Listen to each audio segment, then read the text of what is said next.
Good evening, ladies and gentlemen. Welcome to the virtual chair. It's been a busy week, and we've had such an amazing time talking to some of our friends and guests. And tonight it's no different. We have an incredible man, someone I've known for the last 20 years, who is, he's probably one of the world's leading children's illustrators, an amazing artist, a writer. There's probably nothing that Oliver can't do, and there's certainly nothing he won't do. And I think that's probably one of the most exciting things about what we're going to talk about tonight. He's also a father, and for me, probably he is somebody who is consistently challenging the idea of children's illustration and storytelling. And his stories aren't just about impacting on children. I was reading The Fate of Faust earlier before we went online, and it's such a great tale, great story, and it's a real modern children's story for today. So welcome, Oliver.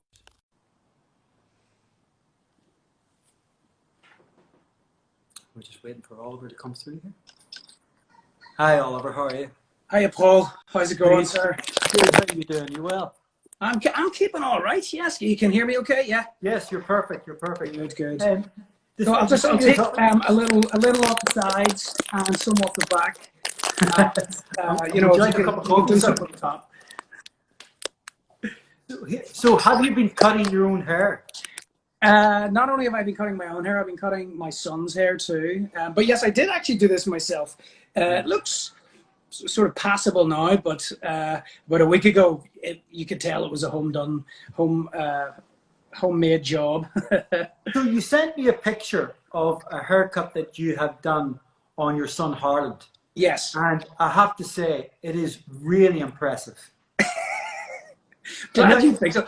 It's funny, whenever it first happened, my wife says that looks expensive. And if I could, as by way of explanation, he had wanted to get like a different haircut. And so we were talking about, I was going to shave up the sides and the back of his head, and started doing this side a little bit, but then the battery on my clippers, it was just my beard trimmers, died, couldn't find the charger. So for about a month he was walking around with a big chunk out of this side of his hair, and then it was getting in his eyes. So I cut the fringe, and I found this old ad from the 1940s where it was to get a straight fringe, just basically put a sellotape your fringe to your forehead and clip along. So that's what it did, but of course because of the chunk missing, I had to do it in an angle, so it's a perfect straight line across like that. And that's the only thing I did. And it looks avant-garde. Not intended. It looks that great. way. I showed the picture to Lisa, and I was very, very tempted to ask you, could we share it online? But I showed the picture to Lisa, and she yes, said, that's fine. You can totally share it online. It looks, and Lisa said to me, which I told you, she said, it looks like a haircut from one of your collections. And I said, so obviously I told you that, and you said what? I said, maybe I should have charged them more. There you go. So the thing about tonight, Oliver, is one of the things that I want to talk to you about is obviously the amazing things that you've done in your life and some of the incredible people you've met. But it's more about you as a person and the sort of things we would talk about in the salon. And salons are really important to both of us because you met your wife, Suzanne, at the opening of my salon in Great Victoria Street. That is true. That is completely true. So I'm responsible for your happy marriage. You do realize that? Yes, I know.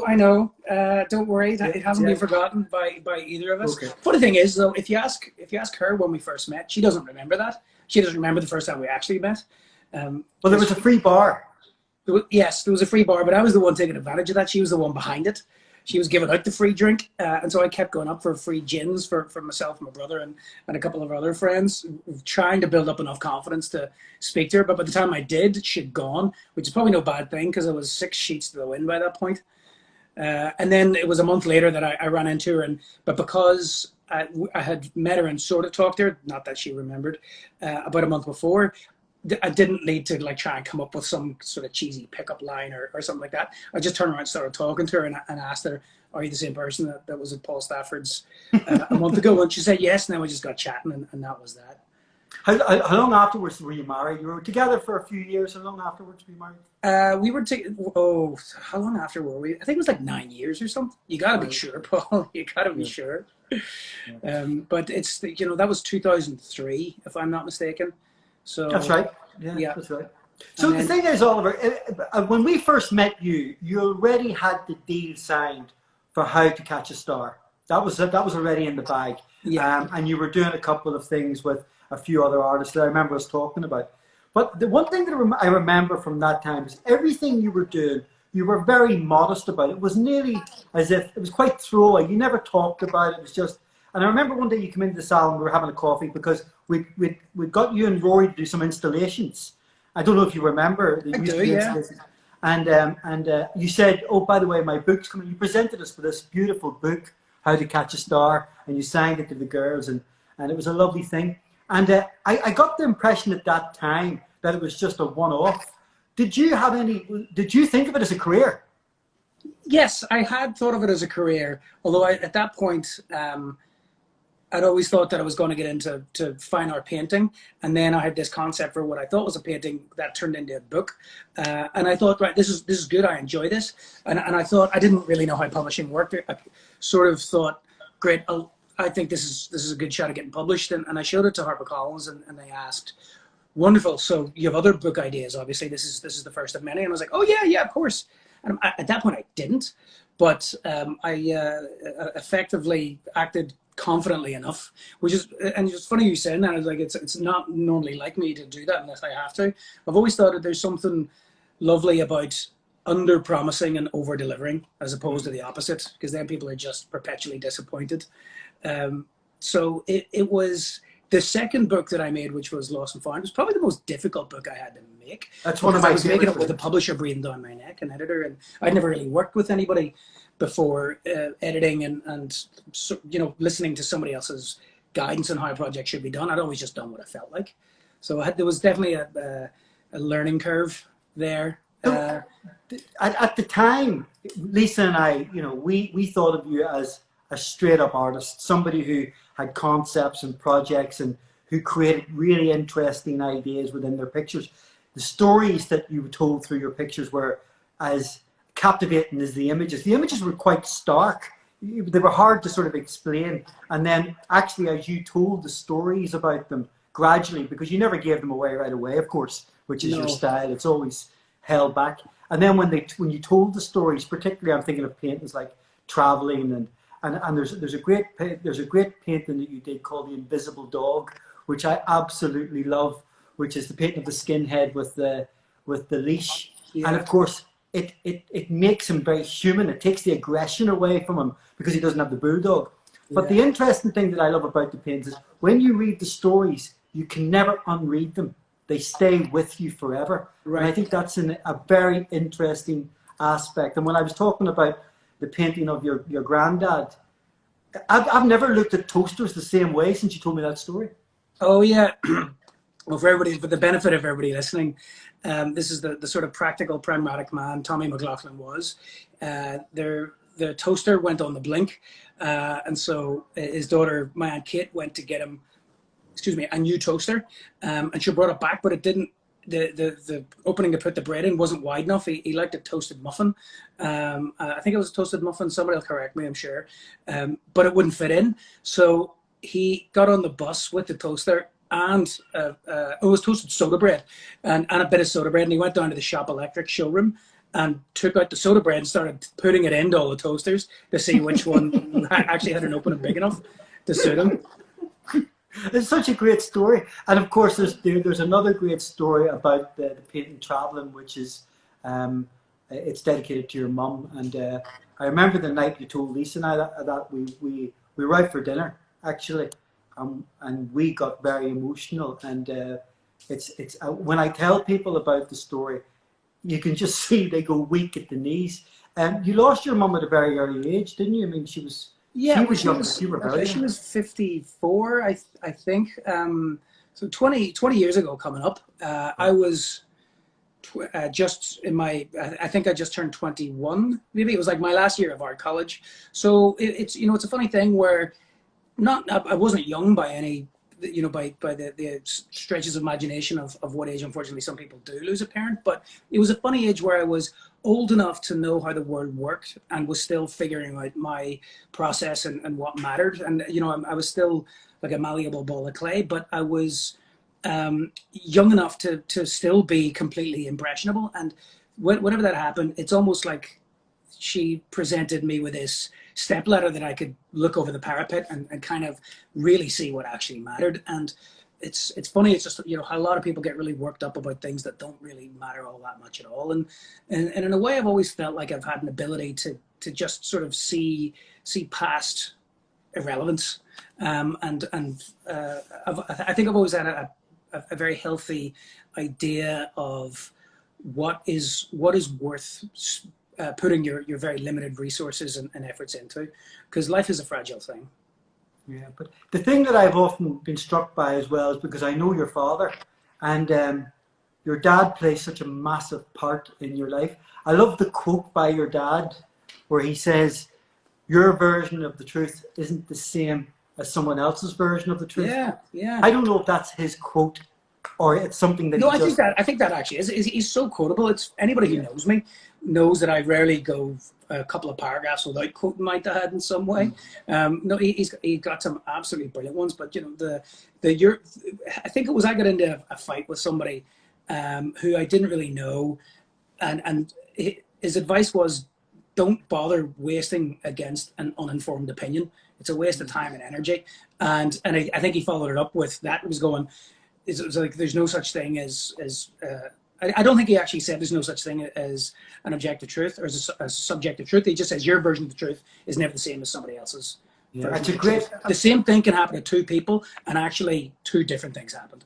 Yeah, and that forms a bit of the backbone of your work, because all the way through your work there is this sort of ongoing argument, if you like, or symmetry between emotion and logic. Is that fair? It's as if they're in bed together, but they're not always getting on. And well, yeah, I always used to think of it as, and it was going to or having a conversation with my wife Suzanne, who studied engineering, and she was asking me, you know, how in our college, how can you get a mark? How can you get a percentage on something that is completely personal and there's no real right and wrong answer? And whereas in the course that she was doing in engineering, there was absolutely a right and wrong answer, and things that either fit or they didn't. So she could never really work that out, how you would do something like that. And at that point, it occurred to me that, like, here's, yes, logic and emotion are two completely different ways of seeing the world. And I always thought they were polar opposites, but more and more, I don't think so. I think that they completely overlap. And there's a brilliant Jacob Bronowski quote. He was a scientist, and he did a book with the BBC, The Ascent of Man, years ago. And he said, man is marvelous, not because he does science and not because he does art, but because art and science are proof of the incredible elasticity of mind. So it can be both, and it often is. There's rarely something that is just purely logical, and rarely something that's just purely emotional. Everything is an overlap of both.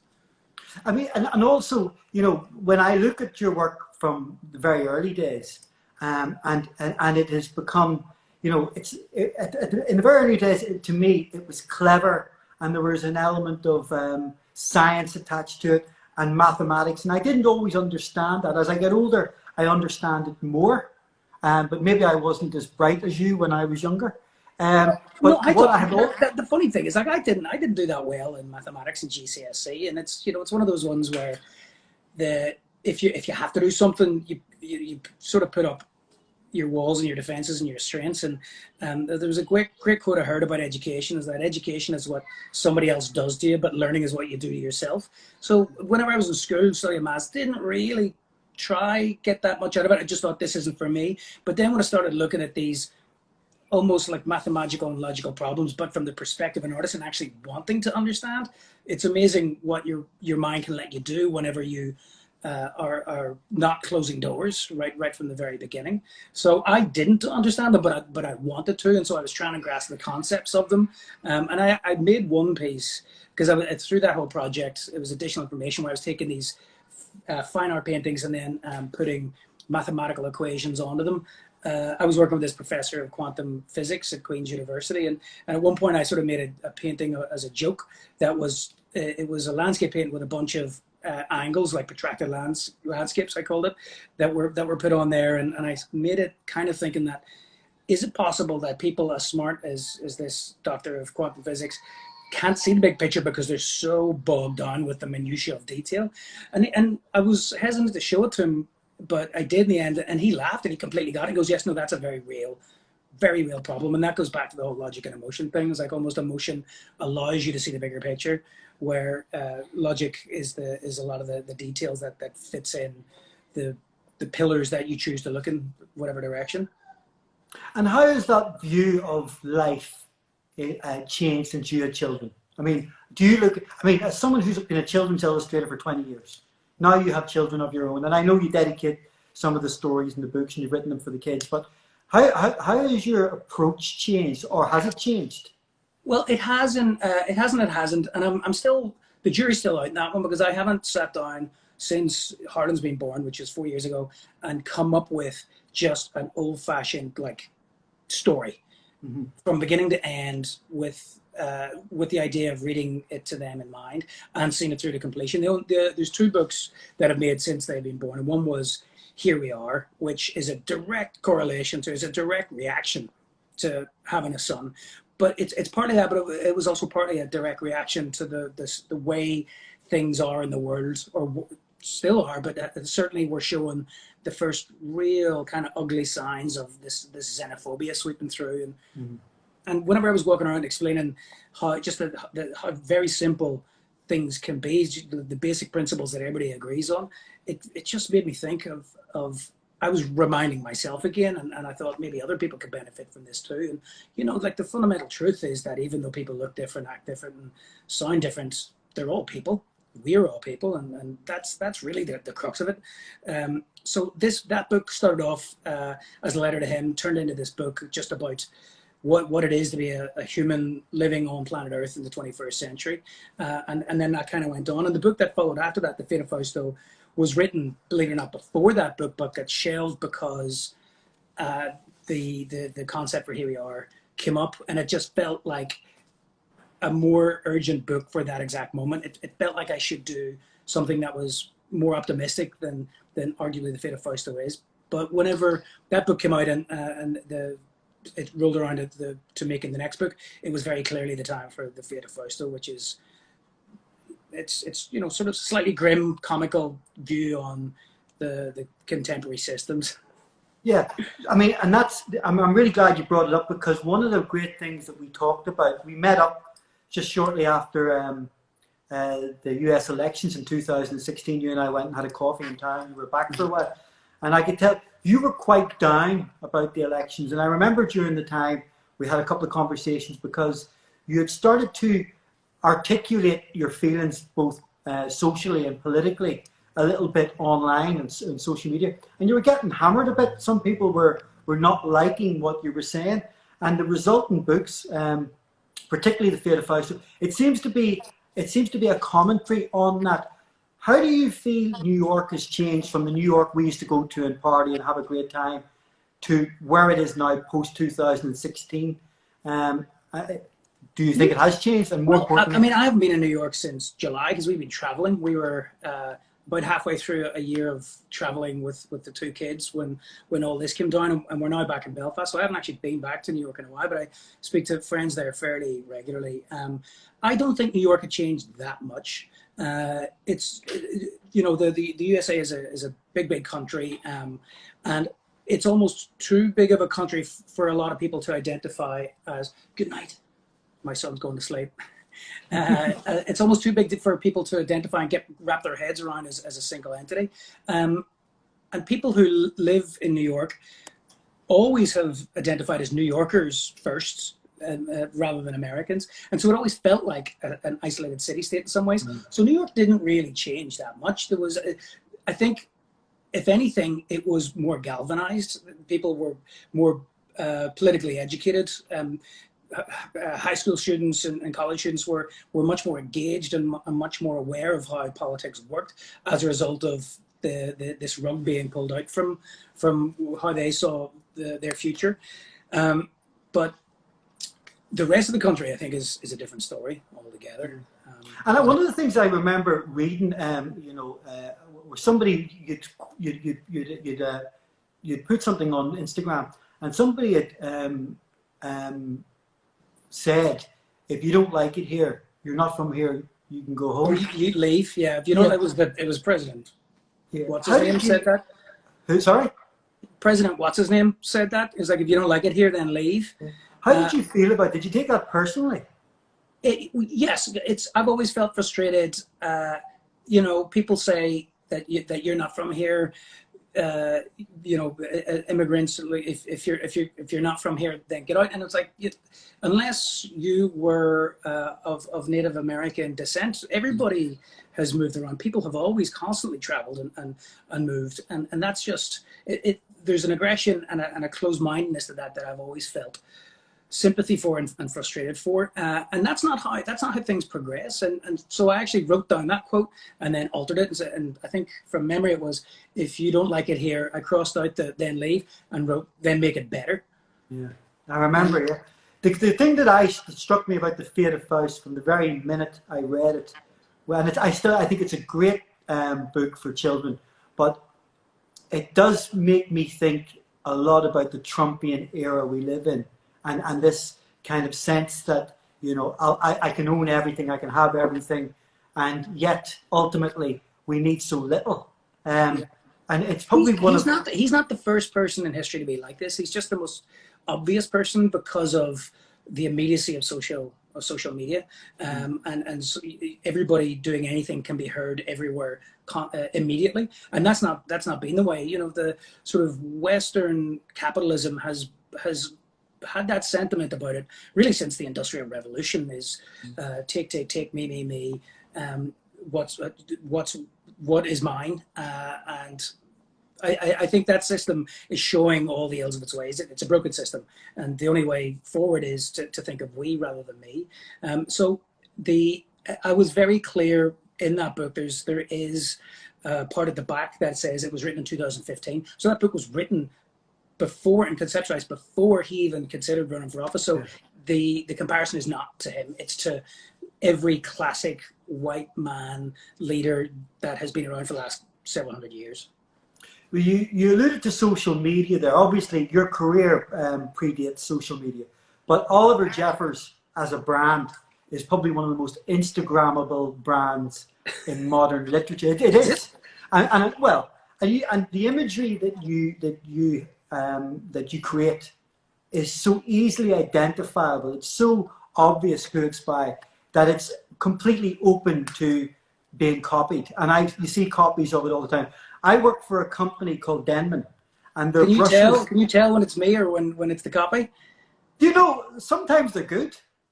Sometimes they're good. Sometimes there's that text or that writing, and you just go, "Did Oliver do that? I'm not so sure. I don't know." So how do you deal with that? How do you deal with the fact that you've now got such an identifiable look at this, an identifiable text, and people use it? Well, how do you deal with it? Quite easily. I don't think about it. Okay. Because it would just be frustrating. There have been several people who have almost formed a career off of it.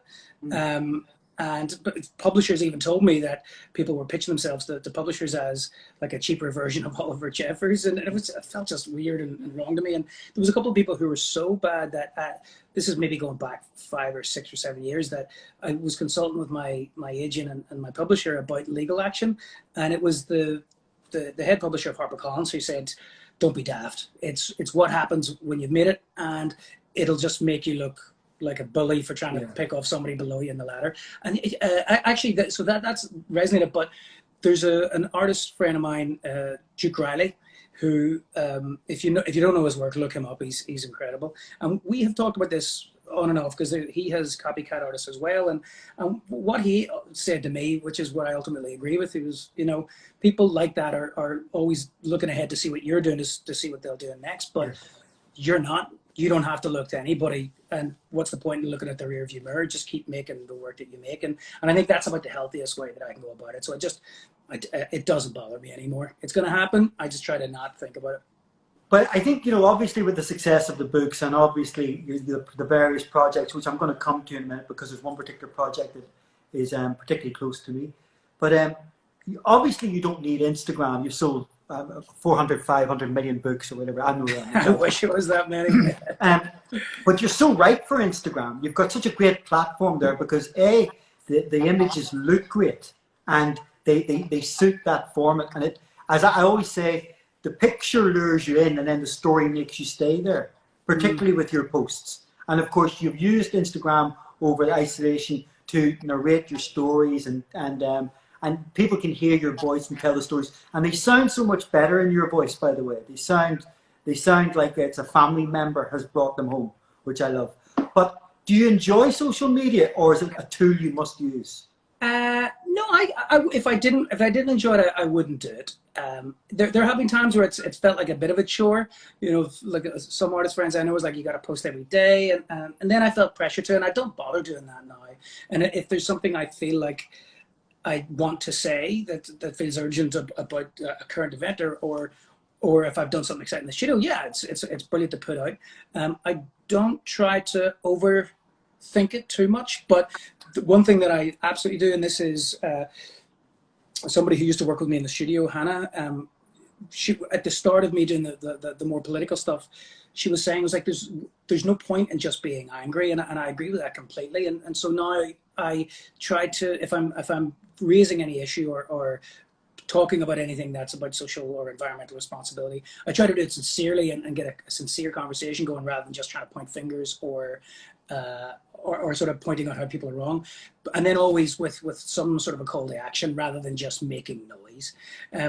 There's sometimes, yeah, I'll flick through old photographs and be like, oh yeah, that's a cool thing, and put it out. You do have to put a bit of thought into it for sure. I did get quite good at doing the stories when we were traveling because I wasn't making any art, and that actually was quite fun and easy. Sort of ran out of steam with that since we've been in quarantine because there's nothing to look at apart from the pile of Lego on the floor And the haircuts.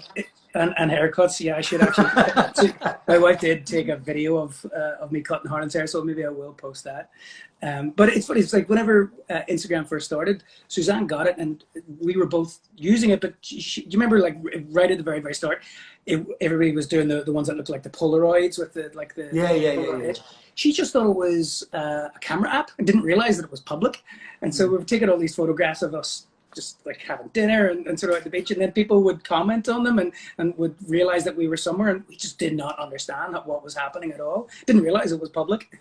Yeah, but you're a great looking couple, so they weren't saying horrible things. No, they weren't saying horrible things at all. We just were shocked. It was like, how did they know?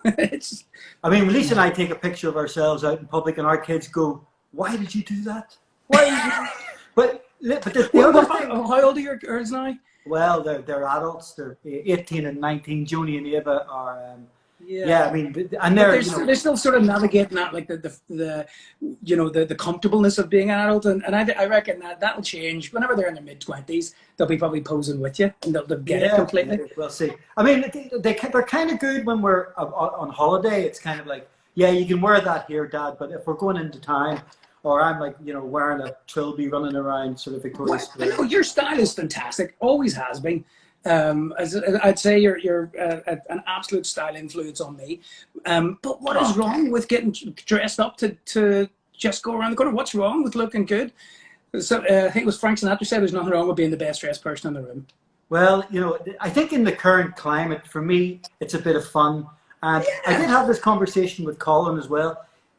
You are putting yourself out there by dressing up, but I'm also of an age where I just feel I'm just doing it for me. If it makes people smile or it makes the girls a bit embarrassed, even better. Yeah, and I think you can really tell when somebody puts on something and it's obviously for other people's benefit or so that they come across a certain way. I've always thought that either you wear the clothes or the clothes wear you, and you, my friend, wear the clothes. Oliver, one of the things that I really need to talk to you about, and it's something that left one of the most lasting effects on me, and I mean this from the bottom of my heart, is your portraits don't get the recognition they deserve, in my opinion. I've seen you do portraits for many, many years, and when I think back to how clever and just the little quirks and the things that you do with a portrait that make them so much more than just a painting of a face. And one of the things I'm always thinking about was the series that you did with Michael Dean, the famous Belfast chef, and one of our friends. And the painting of Michael's pretty academic. He looks like Michael Dean. He's standing there. He looks very stoic and very much the man in command. And then out of nowhere appears little Marco.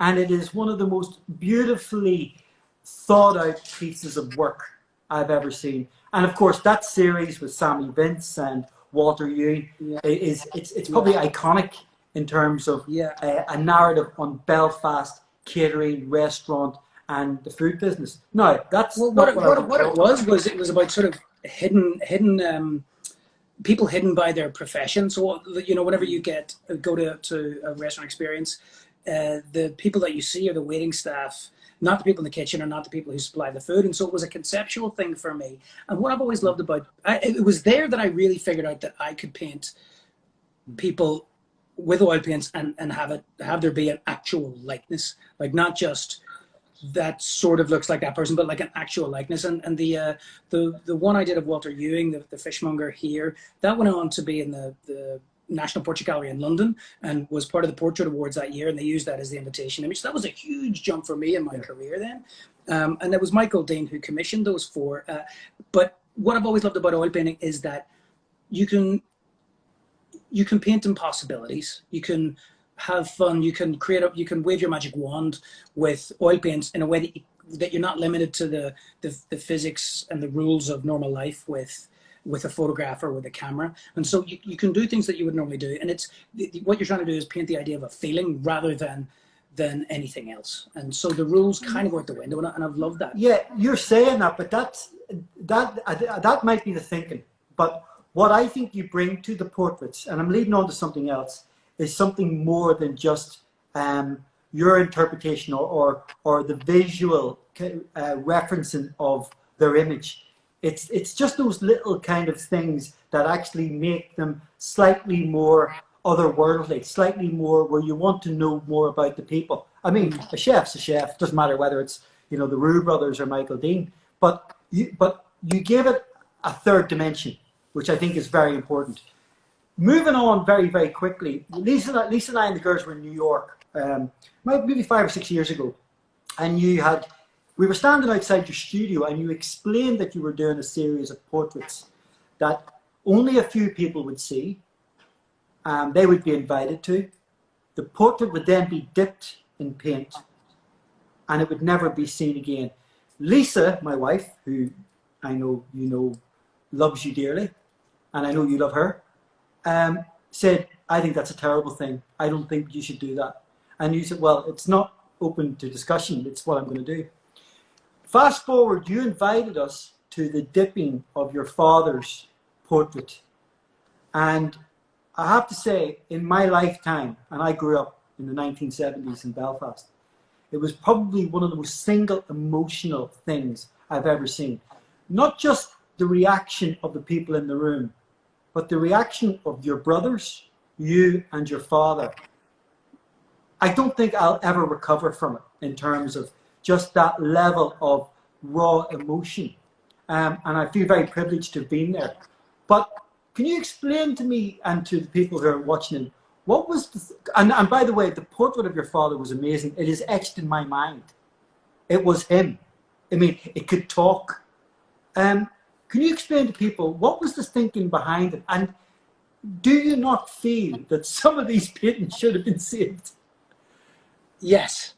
But that's the whole point. There's something in a world where you can pick up your phone and record everything and anything at any time. There's an immediacy and a finality to this that I think one of the reasons why it's so jarring for people is because we've got used to the idea that everything is recordable. And it goes back to actually why I started doing this. I was really interested in scientific theories, and I started making art about like the uncertainty principle, and which is almost like the philosophical or mathematical equivalent of if a tree falls in the forest and there's no one there to hear, does it make a noise? And just because you can't see something does that mean that it's not there, or does that mean that it can't have properties, or did it once have values? And it's the idea even of a life, because you can still remember it. All we are, people walking around, all we are is a collection of memories. That's it. You remove the memories and the context of those memories, and we're just a bag of meat and bones, really. And it's those memories and those stories are so important. But I was experimenting with making art and then hiding it in some way. So I would make a painting and then put a sheet of frosted glass over it or collage over it. But there was always like something that could be undone there if you wanted to. Like you could remove the glass or you could peel off the collage. And I was thinking about a much more permanent way of hiding something. And the idea of just like throwing a bucket of paint seemed way too aggressive for the poignancy of what I was trying to do. So talking to my father-in-law, who was talking about getting a door cleaned by dipping it into a vat of acid, I thought that's an interesting idea, but with paint rather than with acid. And the first painting I did just happened to be, it could have been anything, because I was practicing landscapes and still lifes and portraits. And it could have been a still life, but most of the interesting stuff in a still life happens at the bottom and same with the landscape. So I thought portrait, for no real reason, painted it, dipped it, that got hung in Brooklyn Museum, and loads of people were saying, did you really paint the whole thing? And I was like, yeah, obviously I painted the whole thing, because that's the whole point. Then realized that because I was so distracted trying to make the physical box and work out how much paint needed to go in, I completely forgot to take a photograph of it before it went in. So I had no record, couldn't prove it at all, which almost helped prove the point that doesn't really matter, you know. If you're there to tell a story and you didn't see it for yourself, almost everything we know is something we've taken somebody else's word for. So I thought there's something very jarring about and arresting about this image, but there was something else at the surface there, and I didn't quite know what it was. And I didn't want to just start making more paintings randomly and dipping them, so because then it would feel like a gimmick. And I was just waiting to see what it was that was going to reveal itself. And it turned out that what happened was, my younger brother Brian came to New York to visit us about a year later, and on the same day, two things happened. One, this Guardian journalist sent me a photograph for approval to run in a magazine, and it had been taken a year prior, and it was the day before I dipped that painting, and it's over my shoulder on the easel behind me. So the photograph did exist. I hadn't seen it in a year, and my memory of the painting that I made had altered radically, and I thought, that's a very, very crazy thing. You know, it felt uneasy. And then that night at dinner, Brian started telling this story to a group of our friends about our mum, but he was telling it wrong. And normally I'd publicly correct him, but in this instance I didn't, because I was still reeling from how imperfect my memory was from seeing that photograph. And that's when everything clicked together. And I knew that I wanted to paint more portraits, but I wanted to handpick people who had experienced loss firsthand. And then I would, just as a way to, not even as part of the original concept, it's like, well, how am I going to compose the portrait so there's something interesting there to look at that's worth remembering? So I started interviewing these people about their experiences of loss and how this sort of very final thing that had happened to them helped propel them into an unknown future.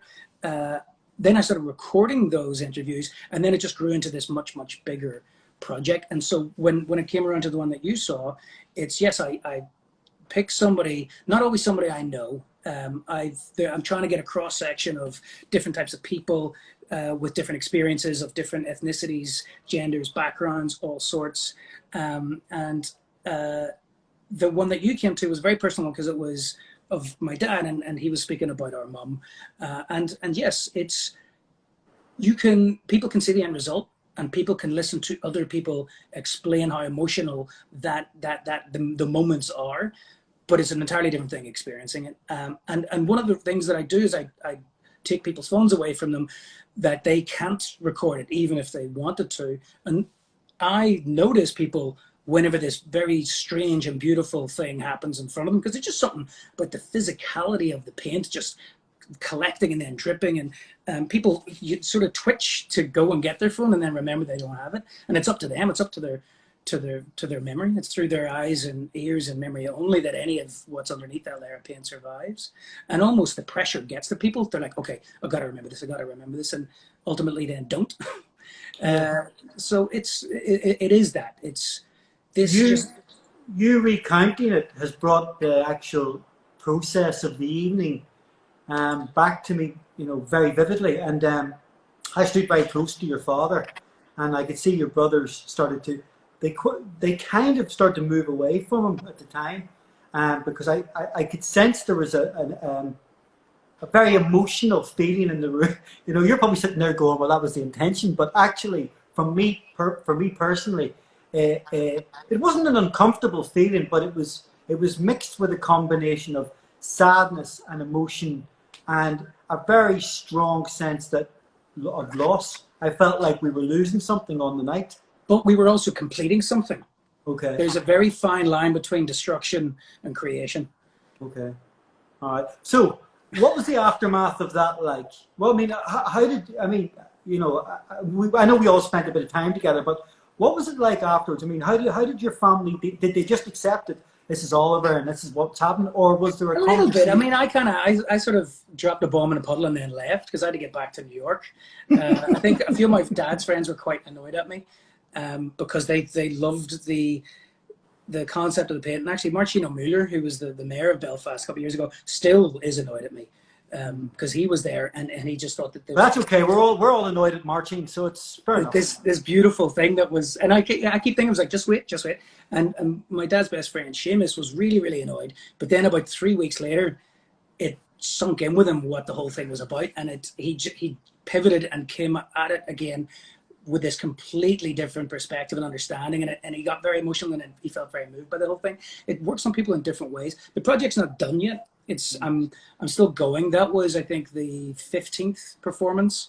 And I think that probably I've maybe done 7 more since then. And there's going to be about another dozen or so before the project's in completion. And I'm talking with the Ulster Museum about bringing every aspect of that project together for the first time here in Belfast in a couple of years. That'd be amazing. I mean, I think what's amazing about it is it's such a fabulous, it's a great project from a theatrical perspective.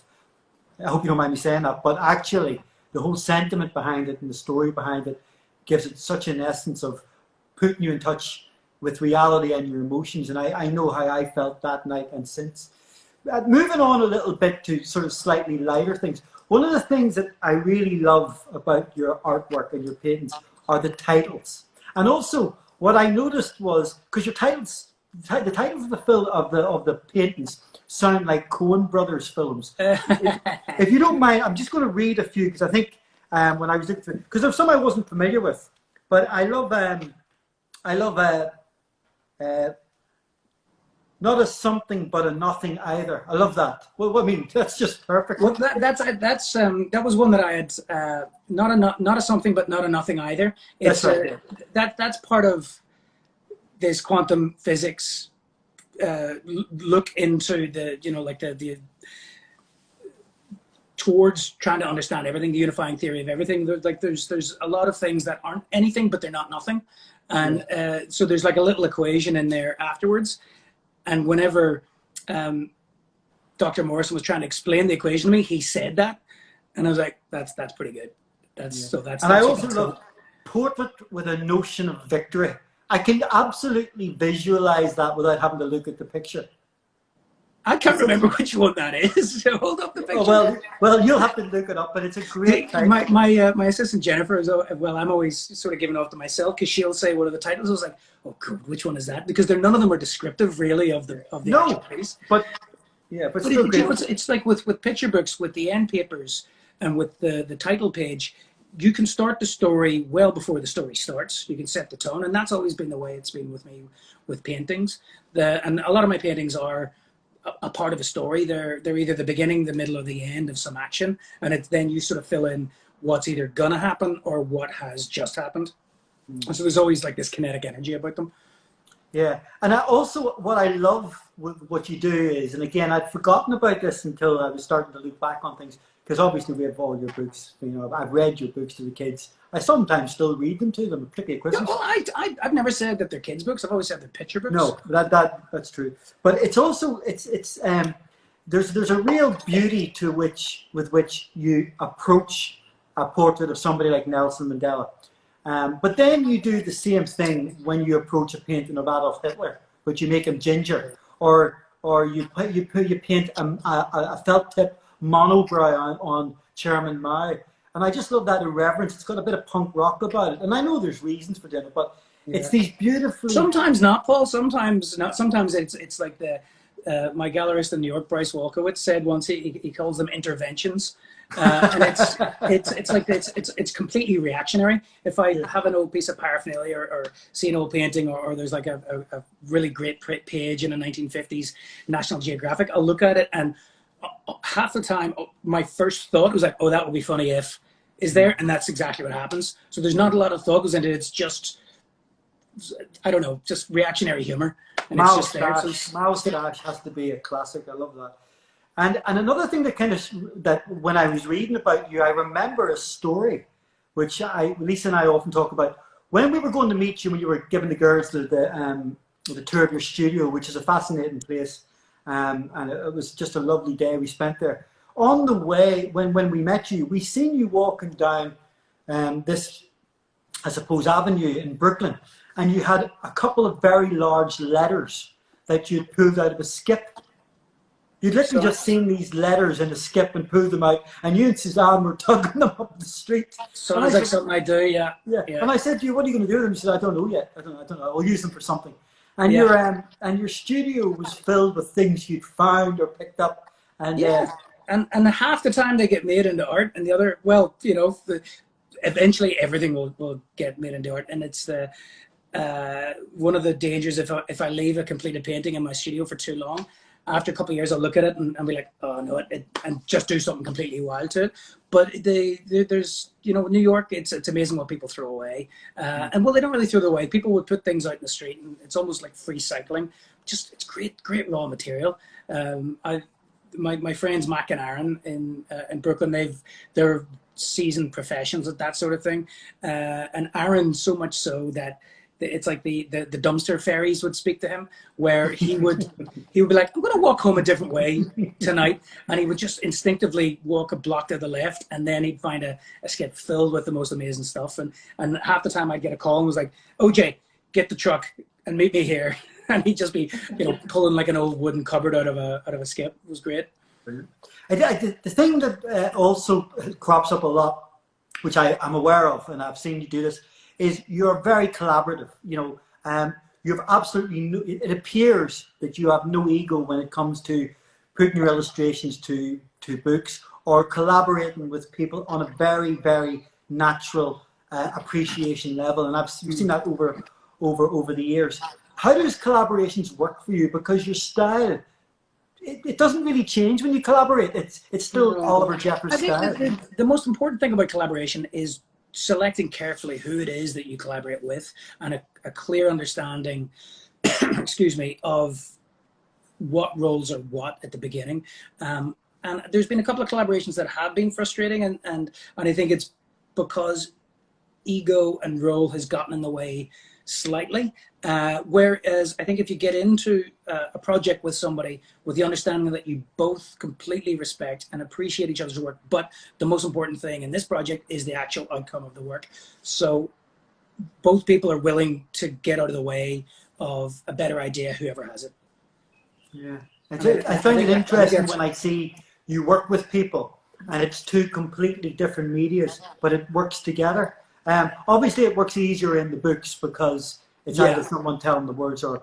But I mean, and I think in the art aspect or in the mixed media thing, it always seems to be something that's cohesive that joins together. And maybe it shouldn't, but it does. Well, I mean, but that's it. It's choose your project and your people wisely. And I think I've got enough sense now to know if something's not going to work at an early enough stage, or if it's going to be pushing round pegs through a square hole. It's an understanding of your ability, of the ability of the people you're working with, and just a willingness to do the best possible work, whether it feels comfortable or not.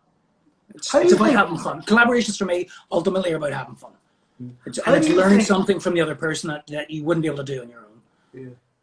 How do you think the art world's going to look back on the time that we're living in now? Will it look back on it as a time of creativity because people have so Without much question. time. Yeah. Yeah, without question. Great art comes from dark times. Some of the greatest artists come from some of the darkest times, and I think that it'll likely be a bit of a cleansing in the art world, where the people who need to make art are making art because they've no choice, and it's less about just making art as a commodity to be sold. And a lot of the places and a lot of the platforms that have been doing that, and art as commodity and art as business, will likely not see the other end of this tunnel. So I have no idea what shape or form it's going to take, but I think whatever's going to happen is going to be interesting and probably healthy. And are you working? It's getting a little ridiculous. Sorry. Are you working at the moment? Can you do things? I unfortunately can't really work. We were caught in Japan when this all started to happen.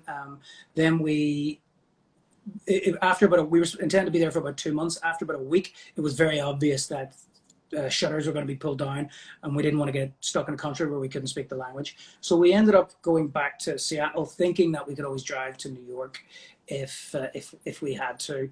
But then we ultimately chose to come back to Belfast at the drop of a hat just before the border. The American travel restrictions went into play, and we've been here ever since. And we're glad that we're here, though I'm 3,000 miles away from my studio. So I've been doing a little bit of work, but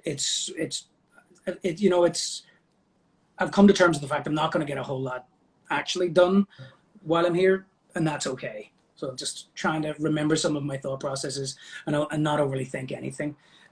Whenever things ease up, I'm not really sure what way that's gonna take form, but I'm not being so hard on myself because technically I was still on a year off until September anyway.